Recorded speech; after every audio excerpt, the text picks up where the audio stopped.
नमस्कार दोस्तों, मैं आपका ज्योतिष मित्र वेद प्रकाश मिश्रा स्वागत करता हूं आपके अपने YouTube चैनल वेद ज्योतिष पर। अगर आप अपनी कुंडली दिखवाना चाहते हैं, परामर्श चाहते हैं, तो हमारे WhatsApp नंबर पर संपर्क कर सकते हैं। नमस्कार दोस्तों, स्वागत करते हैं आपके अपने YouTube चैनल वेद ज्योतिष पर। और हम एक सीरीज पे काम कर रहे हैं। आज उसकी दूसरी क्लास है हमारी। और आज का हमारा टॉपिक है राशि के तत्व और स्वभाव और उसकी दिशा के बारे में आज हम समझेंगे। तो आप लोग पेन और पेंसिल ले लीजिए, चलते हैं स्क्रीन पे, देखते हैं। सबसे पहले हमने आपको एक बार रिवीजन के लिए बता दूं कि पहली जो हमारी क्लास थी उसमें हमने राशियों के बारे में बताया था। सीरियल से लिखना था राशि को। जैसे 1 नंबर पे मेष, आप देखो अब स्क्रीन पे, 1 नंबर मेष, 2 नंबर वृषभ, 3 नंबर मिथुन, 4 नंबर कर्क, 5 नंबर सिंह, 6 नंबर कन्या, 7 नंबर तुला, 8 नंबर वृश्चिक, 9 नंबर धनु, 10 नंबर मकर, 11 नंबर पे कुंभ और 12 नंबर पे मीन राशि आती है। अब ये सीरियल से ही हमें लिखना और सीरियल से याद करना होगा, क्योंकि इसी नंबर सीरियल से आगे हम पढ़ने वाले हैं। तो आज हम तत्वों के बारे में बात करें तो तत्व हमारे मूल रूप से 4 तत्व होते हैं।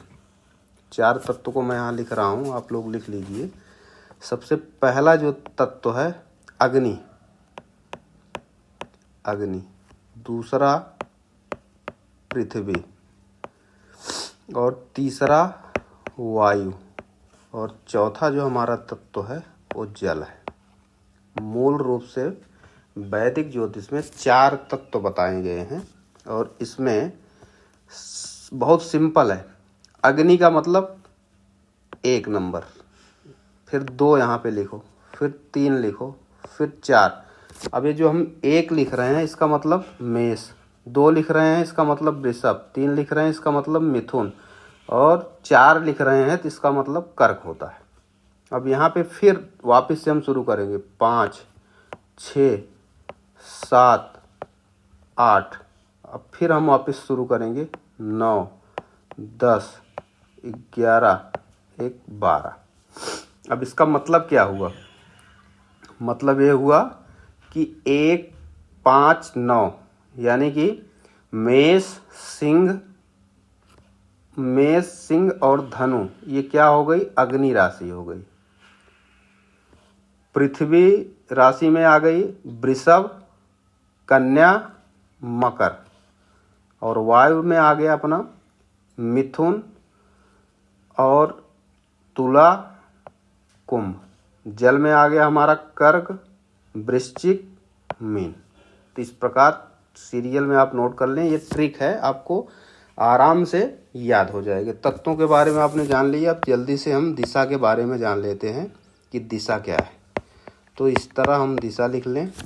तो जो हम आज तक पढ़ते और सुनते आए हैं, तो 4 दिशाएं हमारे जहन में आती है, पूर्व, पश्चिम, उत्तर, दक्षिण। इसको हम इस सीरियल में याद करते हैं, जबकि इसका सही सीक्वेंस ये है कि सबसे पहले पूरब होता है और उसके बाद हमारा आता है दक्षिण, दक्षिण के बाद हमारा आता है पश्चिम। इसी सीरियल में आपको लिखना है। उसके बाद आता है उत्तर। इसके पीछे एक ट्रिक है और वो मैं बता रहा हूँ, आपको फटाफट पता चल जाएगी कि जो राशि है उसकी दिशा कैसी है और क्या है। तो आपको कुछ नहीं करना है, सिर्फ यहाँ पे लिखना है जहाँ पूरब है 1, 2, 3, 4। फिर यहाँ पे लिखना है वापस से 5, 6, 7, 8। फिर वापस लिखना है 9, 10, 11, 12। यानी कि अब आपको एक नंबर है तो मेष, समझ गए आप। 5 नंबर है सिंह, समझ गए। और 9 नंबर है तो धनु, यानी कि आप समझ गए कि 1, 5, 9, यानी कि मेष राशि, सिंह राशि, धनु राशि, इसकी दिशा क्या होगी? पूरब। और वहीं पर दक्षिण दिशा को रिप्रेजेंट कर रही है वृषभ राशि, कन्या राशि और मकर राशि। ठीक है। पश्चिम दिशा को क्या रिप्रेजेंट कर रही है? मिथुन राशि, तुला राशि, कुंभ राशि। और उत्तर दिशा को कौन प्रदर्शित कर रहा है? कर्क राशि, वृश्चिक राशि और मीन राशि। इस प्रकार ये आपको एक ट्रिक है, ऐसा करके आप सीखेंगे बहुत जल्दी ही सीख जाएंगे। अब यहीं पे हम जल्दी से देर ना करते हुए लिंग पर बात कर लेते हैं। हमारी लिंग क्या है राशियों के? तो मूल रूप से वैदिक ज्योतिष में 2 लिंग की बताया गया है। 2 लिंग में सबसे पहले है पुरुष लिंग। पुरुष लिंग, इसको लिख लीजिए। पुरुष लिंग के बाद दूसरा आता है स्त्रीलिंग। स्त्रीलिंग, स्त्रीलिंग। तो अब यहाँ पे स्त्रीलिंग में हमें कुछ नहीं करना है, बस सीरियल याद रखना है आपको। फटाफट आपको पता चल जाएगा कौन सी राशि कौन से लिंग की है। 1 लिखना है, फिर सीरियल में 2 लिखना है, फिर 3, फिर 4। नहीं, ये गलत हो गया, रुको मिटाना पड़ेगा यहाँ पे।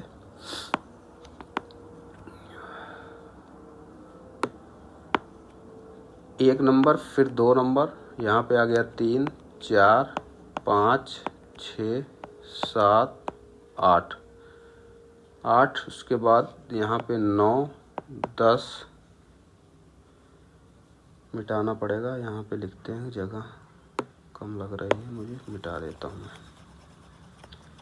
हम लिंग लिखते हैं। एक तो हो गया हमारा पुरुष लिंग और स्त्रीलिंग, ठीक है। तो पुरुष में हम लिखेंगे 1, फिर 2, फिर 3, फिर 4, फिर 5, फिर 6, फिर 7, फिर 8, फिर 9, फिर 10, फिर 11, फिर 12। अब आप समझ गए होंगे कि एक पुरुष में क्या आएगा? मेष राशि। 1 का मतलब मेष, हमने लिखा रखा है इस चीज़ को, इधर से ध्यान से लिख लो और इसको समझ लो। मेष। 3 का मतलब मिथुन, उसके बाद सिंह, उसके बाद तुला, उसके बाद धनु, उसके बाद यहाँ पे कुंभ। ये पूरब दिशा प्रदर्शित पुरुष लिंग को प्रदर्शित करती हैं। अब स्त्री लिंग की राशियाँ कौन सी हैं? वृषभ, वृष हो गया, वृषभ भी बोलते हैं इसको। कर्क हो गया। कन्या के बाद वृश्चिक के बाद मकर, और मकर के बाद मीन। इस तरह से ये स्त्री और पुरुष राशियाँ हैं, ठीक है।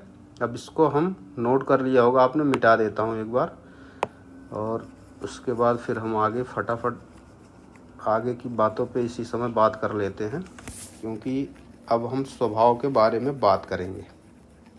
अगला जो हमारा सेंटेंस है स्वभाव को लेकर के है। अब स्वभाव यहाँ पे लिखते हैं हम। स्वभाव को 3 तरह के हमारे स्वभाव होते हैं। 3 तरह में सबसे पहला होता है चर, दूसरा होता है स्थिर, और तीसरा होता है द्विस्वभाव। इस तरह से 3 स्वभाव वैदिक ज्योतिष में हैं राशियों के। तो चर में आपको क्या करना है? बस उसी सीरियल को याद रखना है। ये ट्रिक है, और इस ट्रिक को कभी भी आप मिस मत करिए। अगर आप इसमें सीरियल को भूल गए तो सारी चीज़ें आपकी ख़राब हो जानी है। तो इसलिए सीरियल को हमेशा याद रखना है, और इस गिनती से इस सीरियल को भी याद रखना है कि मेष से लेके 12 तक कौन सी राशि है। हमेशा इसी का प्रयोग होगा, और इसी से ये ट्रिक बनाया है मैंने। तो इससे देखो, यहाँ पे 1 लिखो, फिर 2, फिर 3, फिर 4, फिर 5, फिर 6, फिर 7, फिर यहाँ पे 8, फिर 9, 10, 11 और ये 12। अब आप समझ गए होंगे कि 1 नंबर मेष राशि है, तो मेष राशि क्या है? वो चर है। और 4 नंबर कर्क राशि है, तो कर्क राशि क्या है? चर राशि है। और 7 नंबर तुला है, तो तुला का क्या है कारक तत्व? चर का है। 10 नंबर मकर है, तो मकर का कारक तत्व चर है। तो यानी कि चर राशि, चर का मतलब होता है जो चलायमान हो, जो चलती हुई हो, मूव करती हो, उस राशि को हम चर कहते हैं। स्थिर, जैसे कि आप स्थिर से ही समझ गए होंगे, स्थिर का मतलब जो एक जगह स्थिर रहता हो, यानी कि एक जगह अडिग हो, उसको हम स्थिर कहते हैं। द्विस्वभाव, यानी कि चलेगी भी रुकेगी भी, परिस्थिति के अनुसार चल लेगा, और रुकना होगा तो रुक भी जाएगा। तो इसको हम क्या कहते हैं? द्विस्वभाव, यानी कि उसके अंदर 2 गुण मौजूद हुए हैं। तो इस तरह आप इसको नोट कर लीजिए। तो ये राशियों का स्वभाव है, इसको पूरी तरह से नोट करो, नोट करके याद करना है आपको। अब हम यहीं पे फटाफट ये जान लेते हैं कि जो हमारी कुंडली है, यहाँ पे एक कुंडली बनाता हूँ मैं, आप भी बना लीजिए फटाफट एक कुंडली। उससे आपको समझा देते हैं कि जो हमारी भाव है उसका दिशा क्या है। यानी कि कुंडली इस तरह बनती है, आप बना लीजिए। इस तरह कुंडली कुछ दिखती है।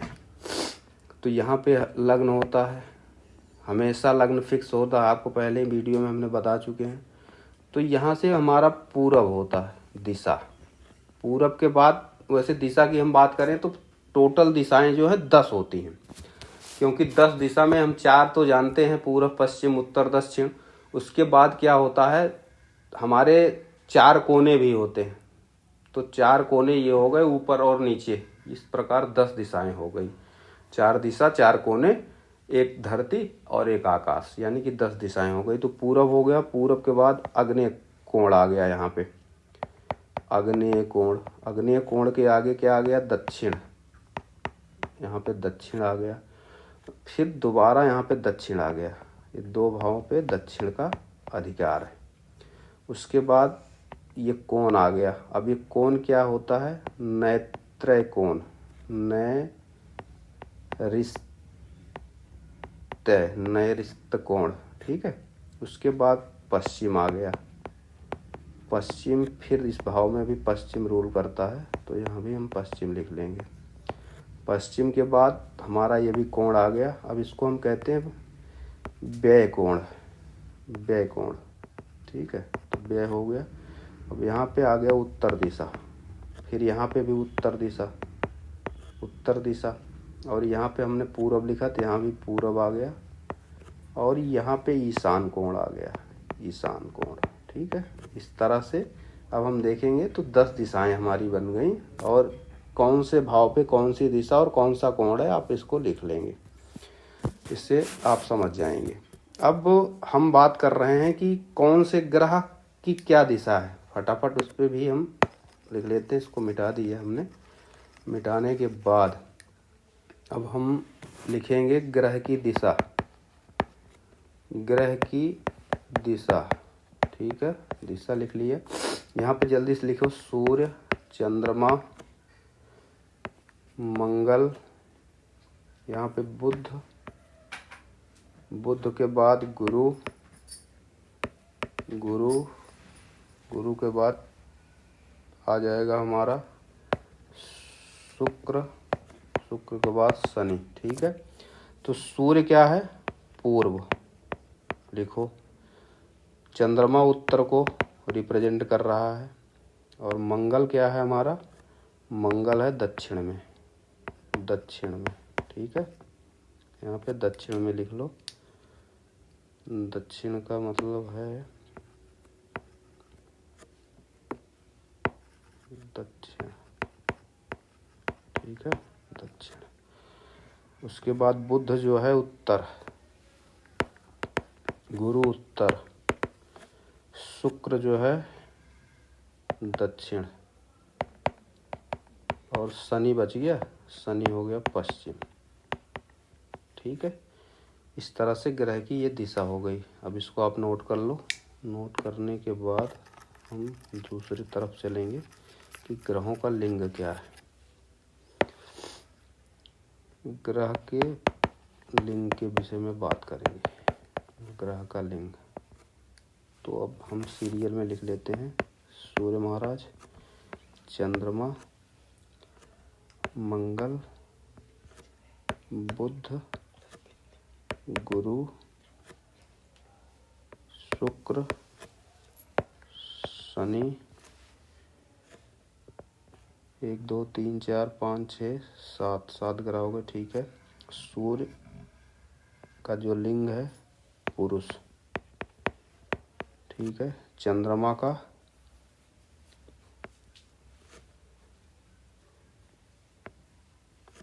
चंद्रमा स्त्री, और मंगल पुरुष, गुरु हो गया, बुध हो गया नपुंसक, गुरु हो गया पुरुष, पुरुष, ठीक है। शुक्र स्त्री, और यहाँ पे शुक्र के बाद शनि है नपुंसक ग्रह, ठीक है। तो इस तरह से हमने ग्रहों के लिंग के विषय में बात किया है। आशा करता हूँ आप लोग समझ गए होंगे, उतार लेंगे। और अब आप इसकी प्रैक्टिस करिए। प्रैक्टिस करने के बाद मिलते हैं आपको नेक्स्ट वीडियो में एक नए टॉपिक के साथ। जय श्री राम।